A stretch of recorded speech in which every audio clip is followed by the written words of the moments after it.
Good morning student. हम लोग विगत कुछ दिनों से साहित्य सागर संक्षिप्त कहानियों के भाग से जो सेकंड सेमेस्टर की पहली कहानी है भेड़े और भेड़िए, इसका अध्ययन कर रहे हैं। इस कहानी के लेखक हरिशंकर परसाई हैं। प्रस्तुत कहानी में लोकतंत्रात्मक शासन व्यवस्था पर व्यंग्य किया गया है। मेरे प्यारे बच्चों, हरिशंकर परसाई हिंदी साहित्य में एक व्यंग्य लेखक के रूप में प्रसिद्ध है। सामान्यतः हम लोग व्यवहारिक जीवन में व्यंग्य किसी व्यक्ति को आहत करने के लिए करते हैं, किसी व्यक्ति को मानसिक पीड़ा पहुंचाने के लिए व्यंग्य करते हैं। लेकिन परसाई जी ने समाज की ज्वलंत समस्याओं पर व्यंग्य किया है, समाज की बुराइयों पर व्यंग्य किया है और सभी पाठकों को सोचने के लिए मजबूर कर दिया है। मेरे प्यारे बच्चों, परसाई जी भ्रष्टाचार और समाज की जो और बुराइयां हैं, दिखावे की प्रवृत्ति, भ्रष्टाचार इत्यादि बुराइयों पर इन्होंने व्यंग्य किया है अपने लेख, कहानी इत्यादि के माध्यम से। प्रस्तुत कहानी भेड़े और भेड़िए, इस कहानी में परसाई जी ने लोकतंत्रात्मक शासन व्यवस्था पर व्यंग्य किया है और इस कहानी में व्यंग्य के माध्यम से परसाई जी ने लोकतंत्रात्मक शासन व्यवस्था के खामियों को उजागर किया है, कमियों को उजागर किया है। वे इस कहानी के माध्यम से हम सभी आम लोगों को सोचने के लिए मजबूर कर देते हैं कि किस तरह हम लोग चुनाव के दिनों में, चुनाव के समय पर विविध लोगों के बहकावे में आकर एक योग्य व्यक्ति का चयन नहीं करते हैं, बल्कि अयोग्य व्यक्ति को चुनकर देश की विधानसभा, लोकसभा इत्यादि लोकतंत्रात्मक व्यवस्था के शीर्ष पर आरूढ़ कर देते हैं और फिर वही व्यक्ति अनेकानेक प्रकार से हमारा शोषण करता है। तो मेरे प्यारे बच्चों, यह कहानी बड़ी ही रोचक रही। इस कहानी का हम लोग अध्ययन कर चुके हैं। आज मैं कुछ महत्वपूर्ण प्रश्नों को लेकर आपके समक्ष उपस्थित हुआ हूँ। अवतरण का कोई प्रश्न नहीं है, किसने कहा, किसने कहा, कौन कहा, ये आप कहानी का अध्ययन करेंगे, सारी चीजें स्पष्ट हो जाएंगी। मैंने कहानी का एक बृहद सारांश आपके समक्ष पिछले वीडियो में प्रस्तुत कर दिया हूँ और आप जब कहानी का अध्ययन करेंगे तो सारी बातें स्वयं आपके समक्ष स्पष्ट हो जाएंगी। आज कुछ महत्वपूर्ण प्रश्नों को लेकर मैं आपके समक्ष उपस्थित हुआ हूँ। आइए इन महत्वपूर्ण प्रश्नों पर विचार किया जाए। देखिए, मैं 5 प्रश्न लेकर आपके समक्ष उपस्थित हुआ हूँ। पहला है, कहानी का उद्देश्य लिखिए। आपको अक्सर हर कहानी में उद्देश्य और शिक्षा पूछी जाती है, तो कहानी का उद्देश्य लिखिए। दूसरा प्रश्न है, कहानी में निहित व्यंग्य को स्पष्ट कीजिए। क्या व्यंग्य इसमें है उसे स्पष्ट कीजिए। तीसरा है, कहानी से मिलने वाली शिक्षाओं को लिखिए। प्रस्तुत कहानी में, चौथा प्रश्न है, प्रस्तुत कहानी में कौन किसका प्रतीक है, यह आपको बताना है। पांचवा और अंतिम प्रश्न है, कहानी के अंत में भेड़ों ने अपनी हित रक्षा के लिए किसे चुना और उसने भेड़ों की भलाई के लिए क्या कानून बनाया। तो मेरे प्यारे बच्चों, आइए एक एक प्रश्न पर विचार किया जाए। पहला प्रश्न है, कहानी का उद्देश्य। देखिए, जीवन में हमारा कोई भी कार्य निरुद्देश्य नहीं होता है। इस बात को मैंने आपको कई बार बताया है। हम चाहे छोटा सा कार्य करें, चाहे कोई बड़ा कार्य करें, हर कार्य हमारा स्व-उद्देश्य होता है। बिना उद्देश्य के हम कोई कार्य नहीं करते हैं। फिर एक साहित्यकार जब साहित्य का सृजन करता है, कविता, कहानी, नाटक इत्यादि लिखता है, तो कहीं न कहीं उसके मन में कोई न कोई भाव कोई न कोई उद्देश्य अवश्य होता है, और उस पाक उद्देश्य को लेकर, उस पवित्र उद्देश्य को लेकर वह अपने साहित्य का सृजन करता है। तो कथाकार ने कथा का जो सृजन किया है उसके पीछे उसका क्या उद्देश्य है, यह आपको बताना है। कहानी का उद्देश्य तो प्रस्तुत कहानी में कहानीकार का उद्देश्य लोकतंत्रात्मक शासन व्यवस्था की कमियों को उजागर करना है। प्रस्तुत कहानी में कहानीकार का उद्देश्य लोकतंत्रात्मक शासन व्यवस्था की कमियों को उजागर करना है। इस कहानी के माध्यम से कथाकार ने पाठकों को लोकतंत्रात्मक शासन व्यवस्था की कमियों से परिचित कराया है। साथ ही साथ कहानीकार इस कहानी के माध्यम से हमें यह प्रेरित करता है कि हम जागरूक नागरिक बने और लोकतंत्रात्मक शासन व्यवस्था को सफल बनाएं।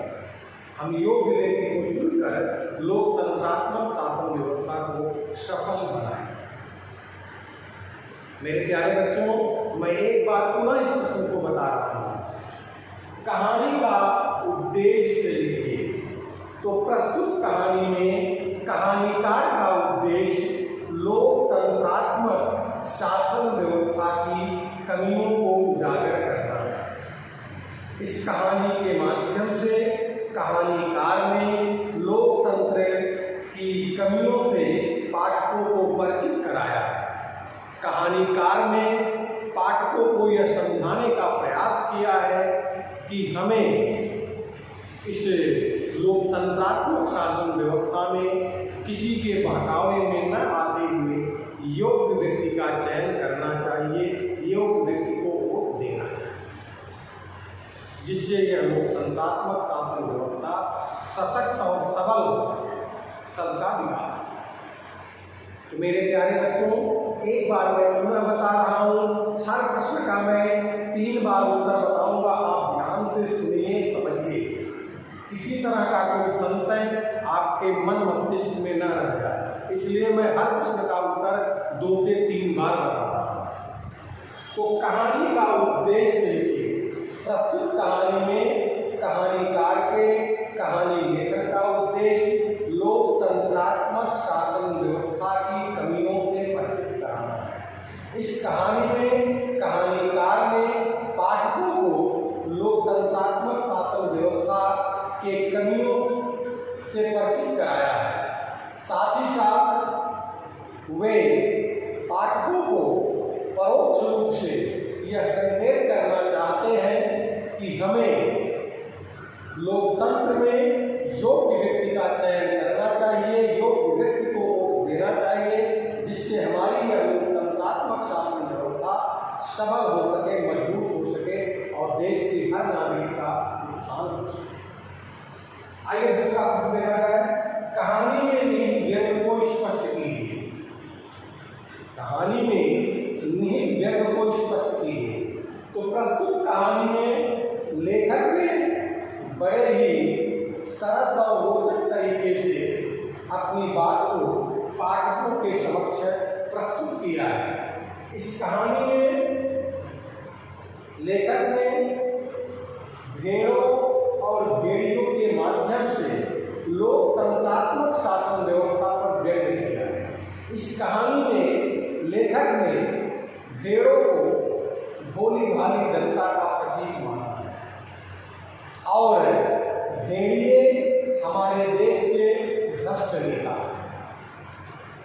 चुनाव के दिनों में जिस तरह ये भ्रष्ट नेता अपने चापलूसों इत्यादि के माध्यम से इन भोली भाली जनता को, इस भोली भाली जनता को गुमराह करके अपने पक्ष में उनका वोट हासिल कर लेते हैं और पुनः उनका शोषण करते हैं। इस चीज को इस कहानी में लेखक ने बखूबी स्पष्ट किया है। इस कहानी में यह दिखाया गया है कि किस तरह भेड़िए को उसका चापलूस बूढ़ा सियार 3 रंगे हुए सियारों के माध्यम से भेड़ों को गुमराह कर देता है और भेड़ों को लगता है कि भेड़ियों से अधिक उनका कोई हित चिंतक उस वन प्रदेश में नहीं है और वे अपनी हित रक्षा के लिए भेड़ियों को अपना मत देती है।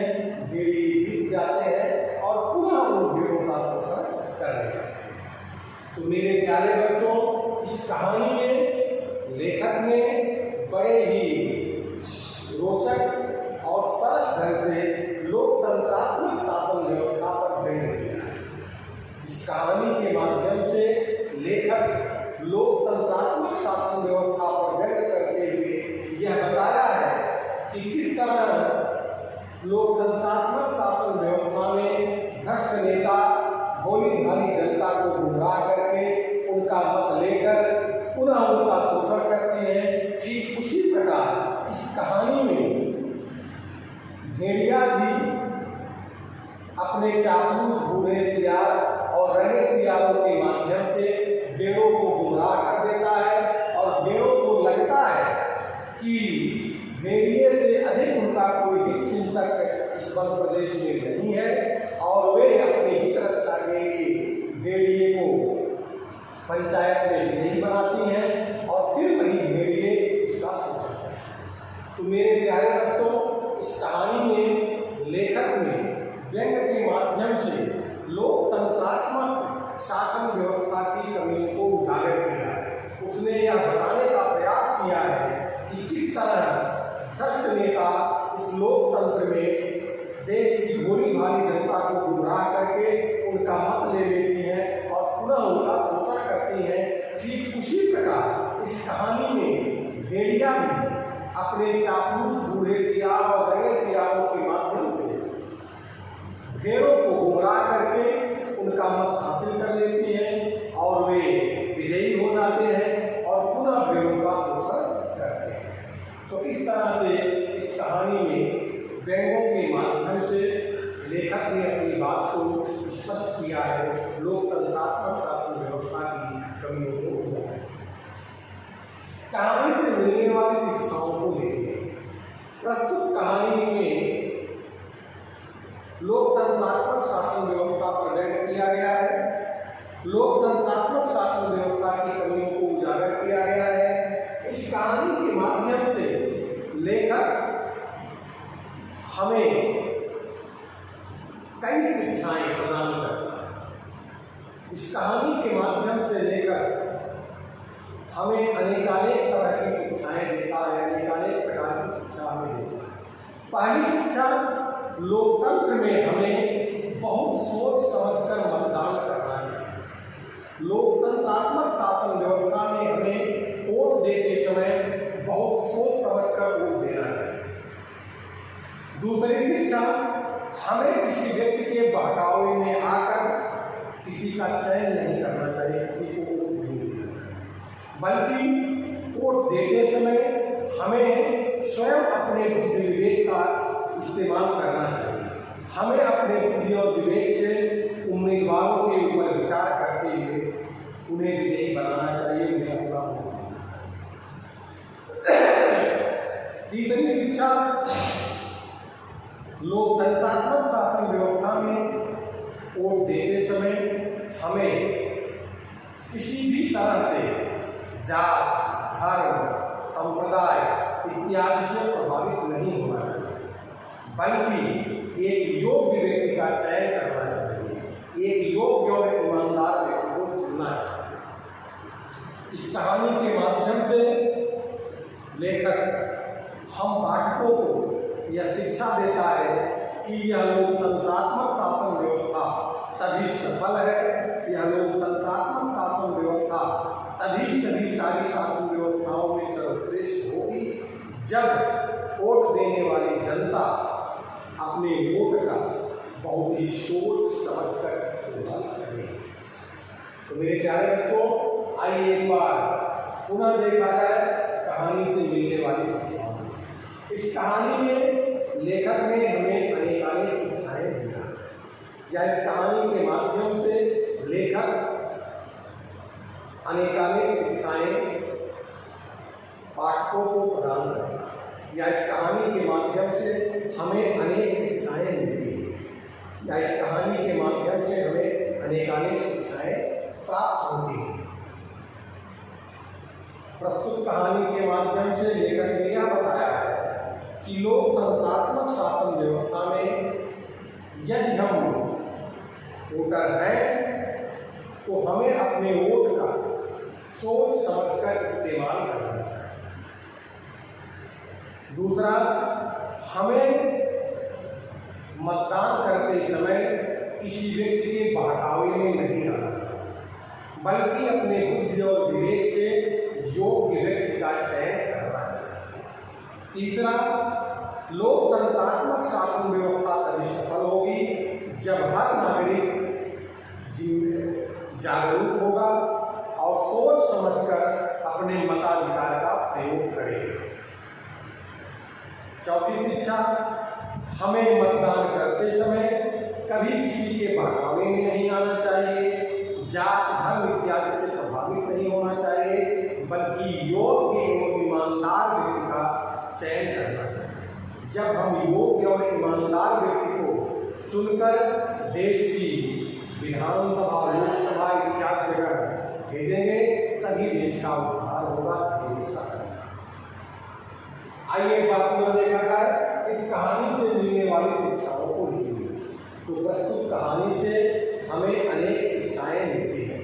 इस कहानी के माध्यम से लेखक ने हमें यह शिक्षा दिया है कि लोकतंत्र में किसी भी व्यक्ति का चुनाव करते समय हमें सोच समझकर चुनाव करना चाहिए, हमें किसी के बहकावे में नहीं आना चाहिए।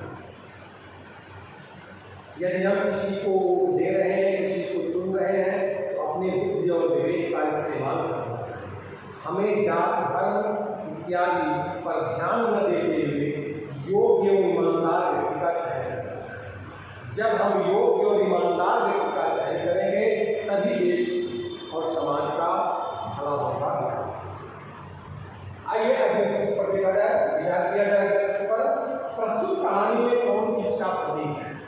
तो पिछले वाले वीडियो में मैंने आपको बता ही दिया है, एक बार पुनः बता देता हूँ।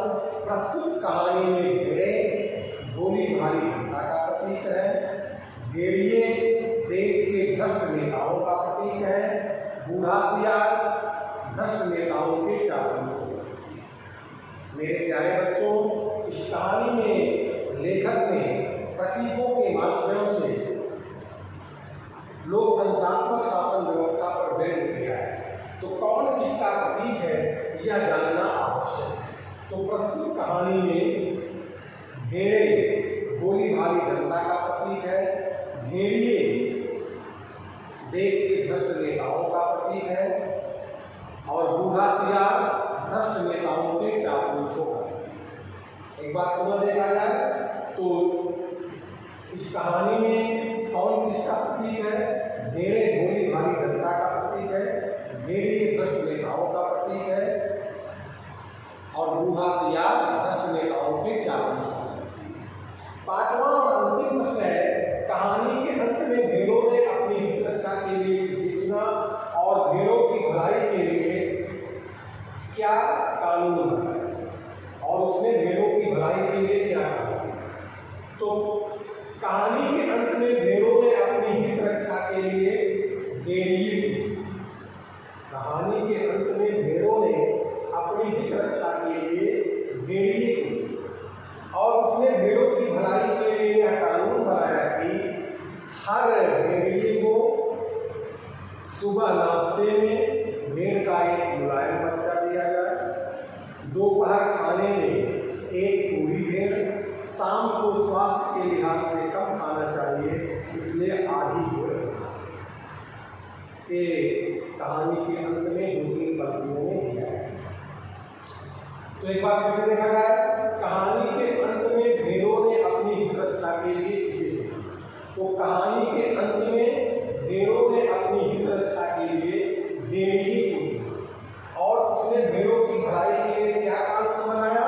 उसने भेड़ों की भलाई के लिए यह कानून बनाया कि हर भेड़िए को सुबह नाश्ते में भेड़ का एक लायन बच्चा दिया जाए, दोपहर में एक पूरी भेड़ और शाम को स्वास्थ्य के लिहाज से कम खाना चाहिए, इसलिए आधी भेड़ प्रदान की।